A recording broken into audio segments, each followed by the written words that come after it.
Hello friends, नमस्कार। एक बार फिर से मैं आप सभी का स्वागत करती हूं अपने YouTube channel SNDA study centre पे। दोस्तों, आप सभी कैसे हैं? मैं आशा करती हूं कि आप सभी अच्छे होंगे। तो चलिए, आप लोगों का स्वागत है आपके जो लगातार चल रही है बिहार SSC के सीरीज उस पर। तो वीडियो को जल्दी से आप लोग शेयर कर दीजिए जो लोग तैयारी कर रहे हैं बिहार SSC का। तो वीडियो को शुरू करते हैं। चलिए दोस्तों, आपका पहला प्रश्न है आपके स्क्रीन पे। सौर ग्रहण तब होता है जब चंद्रमा सीधे पृथ्वी के पीछे और इसकी छाया में होती है। ऑप्शन बी है चंद्रमा सूर्य और पृथ्वी के बीच होता है। ऑप्शन सी है पृथ्वी चंद्रमा और सूर्य के बीच होता है। ऑप्शन डी है सूर्य चंद्रमा और पृथ्वी के बीच में होता है। इस प्रश्न का आपका सही आंसर हो जाएगा ऑप्शन नंबर बी, जब चंद्रमा सूर्य और पृथ्वी के बीच में होता है तब सौर ग्रहण होता है। ठीक है, चलिए अगले प्रश्न की ओर चलते हैं। अगला प्रश्न है आपकी स्क्रीन पे। कौन सी जो गर्म मौसम वाली सब्जी है? ठीक है, भिंडी है, सलगम है, फूल गोभी है, मटर है। आपका इसमें सही आंसर जाएगा कॉलीफ्लावर, फूल गोभी। ये जो है गर्म मौसम वाली सब्जी है। आपका अगला प्रश्न है स्क्रीन पे। भारत छोड़ो आंदोलन को कांग्रेस कमेटी ने बॉम्बे सत्र में कब लॉन्च किया था? ठीक है, 24 अगस्त 1946 को, 8 अगस्त 1942 को, 15 अगस्त 1945 को और 2 अक्टूबर 1947 को। इसका सही आंसर आपका हो जाएगा ऑप्शन नंबर बी। ठीक है, इसका आंसर जो है ऑप्शन नंबर बी हो जाएगा। 8 अगस्त 1942 को भारत छोड़ो आंदोलन जो है किया गया था। ठीक है, 8 अगस्त 1942 को। और भारत छोड़ो आंदोलन जो है महात्मा गांधी ने इसको चलाया था, भारत छोड़ो आंदोलन को। और इसका जो लक्ष्य रखा गया था वो ब्रिटिश जो थी वो भारत से ब्रिटिश साम्राज्य को समाप्त करना, ये लक्ष्य था महात्मा गांधी का। और उन्होंने ही भारत छोड़ो आंदोलन को शुरुआत किया था 8 अगस्त 1942 को। ठीक है, अगला प्रश्न है आपकी स्क्रीन पे। कंबोडिया में अंकोर वाट मंदिर किसे समर्पित है? ठीक है, दुर्गा को, ब्रह्मा को, विष्णु को या शिवा को? ठीक है, किसे जो है अंकोर वाट मंदिर समर्पित है? इसका सही प्रश्न हो जाएगा, सही आंसर हो जाएगा आपका ऑप्शन नंबर सी, विष्णु। ठीक है, ऑप्शन नंबर जो सी है आपका विष्णु, ये आपका बिल्कुल सही हो जाएगा। ठीक है, क्योंकि कंबोडिया में जो अंकोर वाट मंदिर है वो भगवान विष्णु को समर्पित है। अगला प्रश्न है आपके स्क्रीन पे। भारत ने सरकार के संघीय रूप का चयन किया क्योंकि प्रशासन के लिए सुविधा। बी ऑप्शन है आपको लोगों पर नियंत्रण प्राप्त करना। सी ऑप्शन है भूमि रूप में विविधता और डी आपका ऑप्शन है भाषा और संस्कृति में विविधता। ठीक है, अगर इसको देखा जाए तो भारत एक संघात्मक शासन व्यवस्था वाला देश है। ठीक है, और भारत विविधताओं में एकता वाला देश है। भारत बहुत सारे विविधता वाला देश है। ठीक है, ये सभी आ जाता है भारत में। तो यहाँ पे क्या कहेंगे कि जो आपका भाषा और संस्कृति, ऑप्शन नंबर डी। ठीक है, भाषाओं और संस्कृतियों का जो विविधता है वो भारत में आपको देखने को मिलता है ना। और अनुच्छेद 1 जो है, ठीक है, संविधान के प्रथम अनुच्छेद में ये कहा गया है कि भारत राज्यों का एक संघ है, न कि क्या है, राज्य, न कि ये है। इसको आर्टिकल 1 में, अनुच्छेद 1 में बोला गया है कि भारत जो क्या है, राज्यों का संघ है ना। राज्यों का संघ है। ठीक है, तो इस बात को आर्टिकल 1 में निहित है, इसीलिए भारत ने सरकार के संघीय रूप का चयन किया है। ठीक है, यहाँ पे बहुत सारे आपको भाषा देखने को मिलेगा, बहुत सारे यहाँ पे कल्चर है, संस्कृति है, उच्चावच है, भौगोलिक स्थिति है। ठीक है, इन सभी को देखते हुए ये जो आर्टिकल 1 के तहत भारत ने सरकार के संघीय रूप का जो है संघीय व्यवस्था का चयन किया है। ठीक है दोस्तों, चलिए अगले प्रश्न की ओर बढ़ते हैं। अगला प्रश्न है आपके स्क्रीन पे।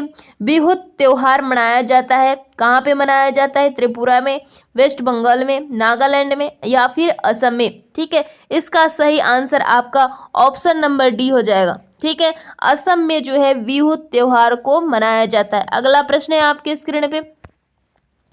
भारत में होम रूल लीग आंदोलन शुरू किया गया।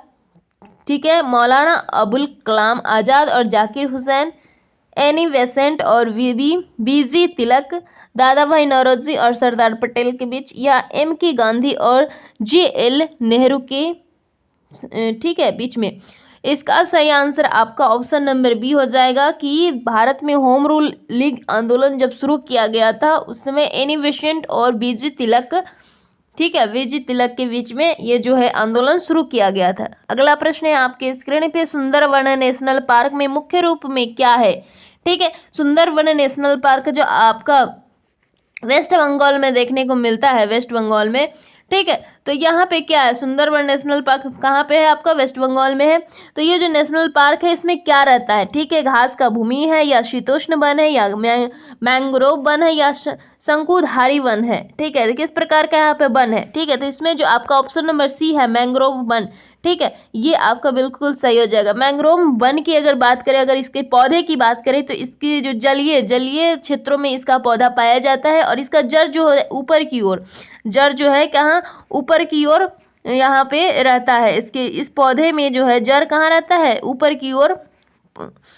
जड़ जो है अक्सर नीचे की ओर जाता है, लेकिन मैंग्रोव पौधा का जो जड़ है ऊपर की ओर रहता है। ठीक है, अगला प्रश्न आपके स्क्रीन पे है, रूल्ड और मिसरूल्ड, रूल्ड और misruled story and destiny of Bihar नामक पुस्तक के लेखक कौन है? ठीक है, संतोष सिंह है, ऑप्शन बी है विक्रम सेठ है, ऑप्शन सी है खुशवंत सिंह है, और ऑप्शन डी है आपका RK नारायण है। ठीक है, इसका सही आंसर आपका ऑप्शन नंबर ए हो जाएगा, संतोष सिंह। ठीक है, संतोष सिंह जो है आपका बिल्कुल सही हो जाएगा। रूल्ड और misruled story and destiny of Bihar, ठीक है, इस पुस्तक का जो लेखक है संतोष सिंह, ये आपका बिल्कुल सही हो जाएगा। ठीक है, अगला प्रश्न है आपकी स्क्रीन पर, निम्नलिखित में से कौन सा स्तनधारी बच्चे देने के बजाय अंडे देता है? ठीक है, स्तनधारी बच्चे देने के बजाय अंडे देता है। ठीक है, एकिडना है ना, कंगारू है, वेल है, या चमगादड़ है। ठीक है, यहाँ पे देखिए, एक है स्तनधारी जो बच्चे देते हैं, जो बच्चे को दूध पिलाते हैं उसको बोलते हैं, एक होता है अंडे देने वाला जो बच्चे को दूध नहीं पिलाते हैं, जन्म नहीं दे उसको, वो क्या करते हैं? अंडे देते हैं। ठीक है,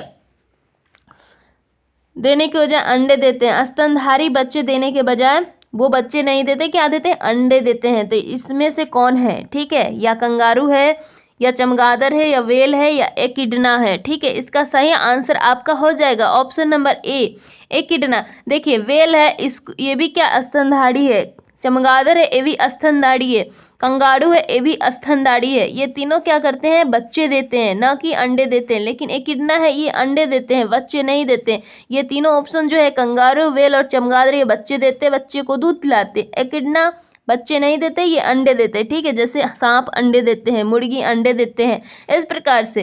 ठीक है, चलिए अगले प्रश्न की ओर चलते हैं। अगला प्रश्न आपके स्क्रीन पे, गल्फ ऑफ मन्नार और पाक स्टेट हिंदुस्तान की किसके बीच में है? यानी गल्फ ऑफ मन्नार, ठीक है, और पाक स्टेट जो है वो कहाँ पे है? ठीक है, पहला ऑप्शन है आपका मालदीव में, ठीक है, दूसरा है बांग्लादेश में, तीसरा है श्रीलंका के बीच में, या चौथा है आपका म्यांमार के बीच में। ठीक है, इसका सही आंसर आपका हो जाएगा, है ना, इसका सही आंसर हो जाएगा आपका सी नंबर। ठीक है, श्रीलंका के बीच में जो गल्फ ऑफ मन्नार और पाक स्टेट है, ये ठीक है, हिंदुस्तान और श्रीलंका के बीच में आपको ये देखने को मिलता है। ठीक है, बंगाल की खाड़ी एक उथले पानी की खाड़ी है। ठीक है, अगर ये बंगाल की खाड़ी है ना, बंगाल की खाड़ी एक उथले पानी की खाड़ी है जो हिंद महासागर में लक्षद्वीप सागर के एक भाग पर निर्माण करती है, और खाड़ी जो है भारत के दक्षिण पूर्वी सिरे और श्रीलंका के पश्चिम तट के बीच में, ये जो श्रीलंका है इसके पश्चिम तट के बीच में क्या स्थित है। ठीक है, अगला प्रश्न है आपके स्क्रीन पे, इनमें से कौन सा गौतम बुद्ध का जन्म स्थल है? ठीक है, कौन सा जो है? लुम्बिनी है, सारनाथ है, बोध गया है, कुशीनगर है। ठीक है, कौन सा जो है जहाँ पे गौतम बुद्ध का क्या हुआ था? जन्म हुआ था। ठीक है, इसमें से जो सही आंसर हो जाएगा आपका, ठीक है, ए नंबर जो है लुम्बिनी, ये बिल्कुल सही हो जाएगा। ठीक है, गौतम बुद्ध का जो जन्म हुआ था लुम्बिनी नामक स्थान, यानी कि ये जो कहाँ पे? नेपाल में। कहाँ पे? नेपाल में हुआ था। ठीक है, लुम्बिनी नामक स्थान जो है नेपाल में है। नेपाल में 563 ईसा पूर्व में, है ना, 563 ईसा पूर्व में, है ना, इक्ष्वाकु वंशीय क्षत्रिय शासक कुल के राजा शुद्धोदन के पुत्र थे। ये गौतम बुद्ध जो थे शुद्धोदन के पुत्र थे, इनके यहाँ हुआ था, ये राजा थे। ठीक है, बोध गया यानी कि आज का जो बिहार है, ठीक है, बोध गया में इन्हें ज्ञान प्राप्त हुआ था। ये जो बोध गया है, ऑप्शन नंबर सी में जो है बोध गया, यहाँ पे इनको ज्ञान की प्राप्ति हुई थी बोध गया में। ठीक है, लुम्बिनी में इनको जन्म हुआ, बोध गया में इनको ज्ञान की प्राप्ति हुई। ठीक है, सारनाथ में इन्होंने अपना पहला उपदेश दिया था। सारनाथ में इन्होंने पहला जो है उपदेश दिया था, सारनाथ में पहला उपदेश दिया था, और इनकी मृत्यु कुशीनगर में हो गई थी। ठीक है, मृत्यु जो है कुशीनगर में हो गई थी। ठीक है, इतना क्लियर हुआ। गौतम बुद्ध का जन्म जो है लुम्बिनी नामक स्थान पर नेपाल में 563 ईसा पूर्व में हुआ था। उनको ज्ञान प्राप्त हुआ बोध गया में, पहला उन्होंने उपदेश दिया सारनाथ में, और मृत्यु हो गई उनकी कुशीनगर में। ठीक है, चलिए अगले प्रश्न की ओर चलते हैं। अगला प्रश्न है आपके स्क्रीन पे, निम्नलिखित में से किसके शासनकाल को भारत का स्वर्ण युग माना जाता है? ठीक है, मराठा साम्राज्य को, मगध वंश के, या काकतीय वंश के, गुप्त साम्राज्य की। ठीक है, इसका सही आंसर आपका ऑप्शन नंबर डी है। ठीक है, ऑप्शन नंबर डी जो है गुप्त साम्राज्य, ये बिल्कुल सही हो जाएगा कि इनके शासनकाल में जो है भारत को स्वर्ण युग कहा जाता था। ठीक है, अगला प्रश्न है आपके स्क्रीन पे, कृषि में बीज ड्रेसर प्रयोग किया जाता है। कृषि में जो है बीज ड्रेसर प्रयोग किया जाता है ऊंची किस्म के बीज बनाने के लिए, या उचित दूरी पर बीज बोने के लिए, या रसायनों के साथ बीज मिश्रण इलाज करने के लिए, या बीजों को लंबे समय तक उपजाऊ रखने के लिए। ठीक है, इसका सही आंसर आपका ऑप्शन नंबर सी हो जाएगा। ठीक है, ऑप्शन नंबर जो सी है, रसायनों के साथ बीज मिश्रण या इलाज करने के लिए कृषि में जो है बीज ड्रेसर का प्रयोग किया जाता है। ठीक है, अगला प्रश्न है आपकी स्क्रीन पे, एक अधिक ऊंचाई पर उड़ने वाले हवाई जहाज के अंदर क्या होता है? ठीक है, अंदर की वायु जो है दबाव बाहर की वायु दबाव से अधिक होता है, या वायु पंप के उपयोग से सामान्य वायुमंडलीय दबाव बनाए रखा जाता है, वायु दबाव बाहर के समान ही होता है, या ऑप्शन डी है आपका अंदर की वायु दबाव बाहर की वायु दबाव से कम होता है। इसका सही आंसर आपका ऑप्शन नंबर बी है। ठीक है, ऑप्शन नंबर बी जो है वो बिल्कुल सही है। एक अधिक ऊंचाई पर जो भी जहाज उड़ रही है उनके अंदर वायु पंप के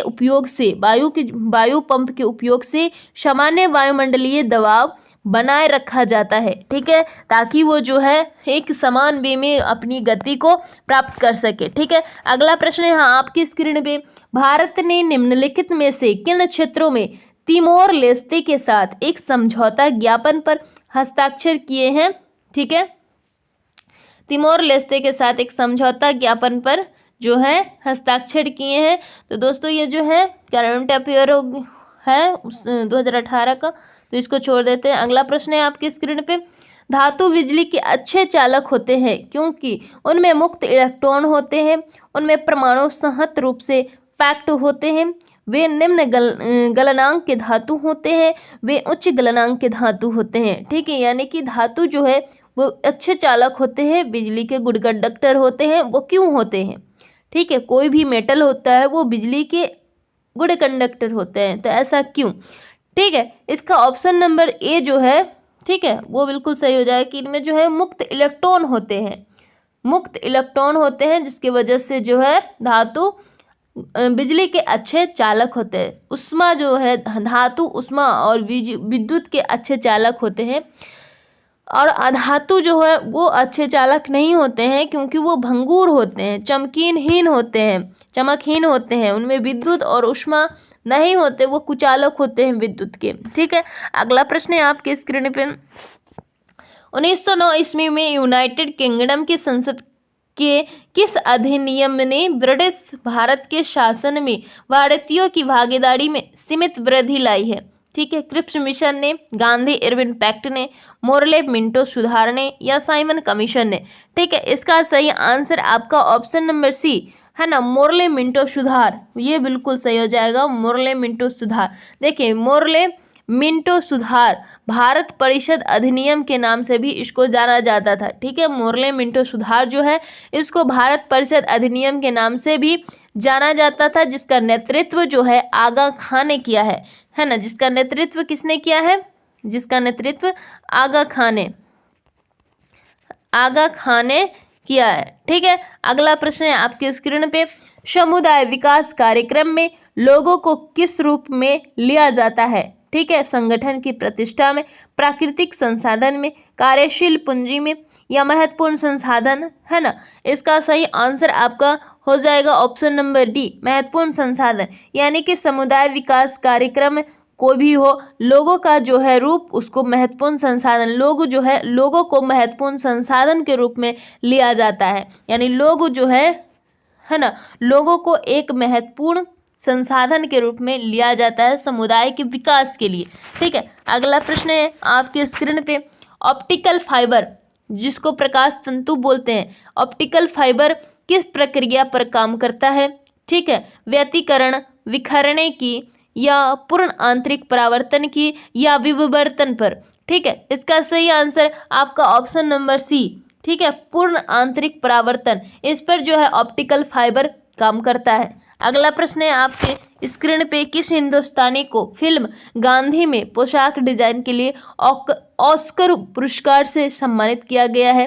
ठीक है, ये जो फिल्म गांधी है उसमें पोशाक बनाने के लिए, पोशाक को डिजाइन करने के लिए उसे एक हिंदुस्तानी है जिनको ऑस्कर पुरस्कार से सम्मानित किया गया है, उनका नाम क्या है? ठीक है, रितु बेरी है, नीना लूना है, मनीष मल्होत्रा है ना, या भानु अथैया है?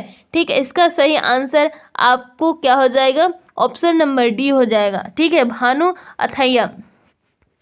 भानु अथैया एक हिंदुस्तानी है जिन्होंने गांधी फिल्म के पोशाक को डिजाइन करने के लिए इन्हें सम्मानित किया गया था ऑस्कर पुरस्कार से। ठीक है, अगला प्रश्न है आपकी स्क्रीन पे, एंटीबॉडीज। ठीक है, एंटीबॉडीज कहाँ पाई जाती है? लिम्फोसाइट्स में, या डब्ल्यूबीसी में, प्लेटलेट में, या आरबीसी में? ठीक है, इसका सही आंसर आपका ऑप्शन नंबर ए हो जाएगा, एंटीबॉडीज, है ना। ऑप्शन नंबर ए, लिम्फोसाइट्स में एंटीबॉडीज जो पाई जाती हो लिम्फोसाइट्स में पाई जाती है। इसका प्रयोग जो है, एंटीबॉडीज का प्रयोग क्यों किया जाता है? तो ये प्रतिरक्षा के लिए, रोग प्रतिरोधक जो क्षमता है ना, उसकी प्रतिरक्षा प्रणाली द्वारा बैक्टीरिया हो या फिर वायरस हो, ठीक है, जैसे कि वायु पदार्थ से पहचानने और उन्हें वे असर करने में, वे कामयाब करने में एंटीबॉडीज का प्रयोग किया जाता है। ठीक है, जैसे कोई भी दवा भी होता है उसमें एंटीबायोटिक लिया जाता है ना, क्योंकि जो भी बैक्टीरिया हो या फिर वायरस हो उसको दूर किया जाए। ठीक है, अगला प्रश्न है आपके स्क्रीन पे, इंडस घाटी सभ्यता की निम्नलिखित साइटों में से कौन सी पाकिस्तान की लकारना जिले में सिंधु घाटी के तट पर स्थित है? ठीक है, लोथल है, बाबरकोट है, हड़प्पा है, मोहनजोदारो है? ठीक है, इसका सही आंसर आपको क्या हो जाएगा? आपको जो इसमें सही आंसर हो जाएगा ऑप्शन नंबर डी, ठीक है, मोहनजोदड़ो, ये बिल्कुल सही हो जाएगा। ठीक है, इंडस घाटी सभ्यता जो है, इंडस घाटी सभ्यता या इसी को सिंधु घाटी सभ्यता बोलते हैं। ये जो इंडस घाटी सभ्यता है इसी को सिंधु घाटी सभ्यता के नाम से जाना जाता है, सिंधु घाटी सभ्यता।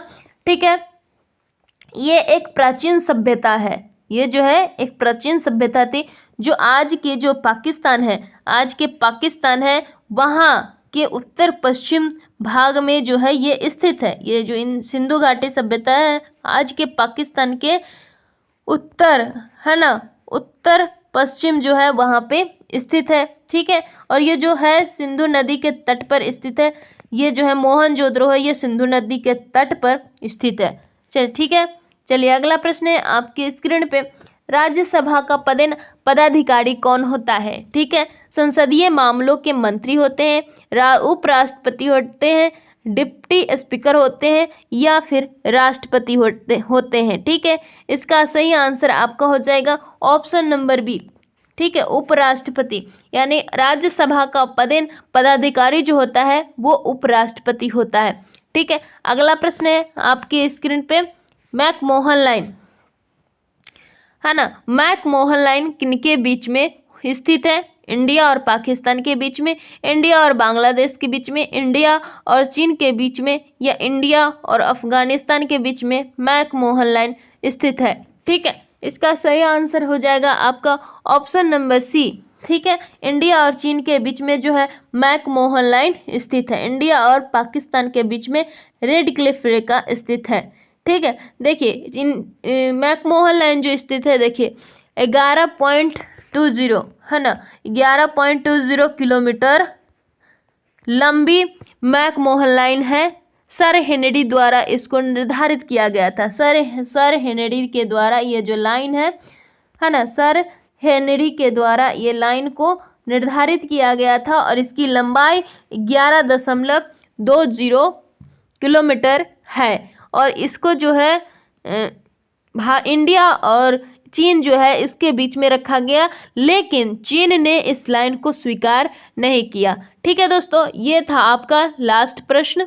ठीक है, अब आप लोग का एक प्रश्न है जिसका आप लोग कमेंट कीजिएगा कि इंडिया और अफगानिस्तान के बीच में कौन सी लाइन है। ठीक है, इंडिया और अफगानिस्तान के बीच में कौन सी लाइन है, इस प्रश्न का आंसर आप लोग कमेंट में दीजिएगा। ठीक है दोस्तों, वीडियो कैसा लगा ज़रूर बताइएगा, और अच्छा लगा हो वीडियो तो एक लाइक ज़रूर कीजिएगा। ज़्यादा से ज़्यादा लोगों तक आप इसको शेयर कीजिए। ठीक है दोस्तों, धन्यवाद, टेक केयर, जय हिंद।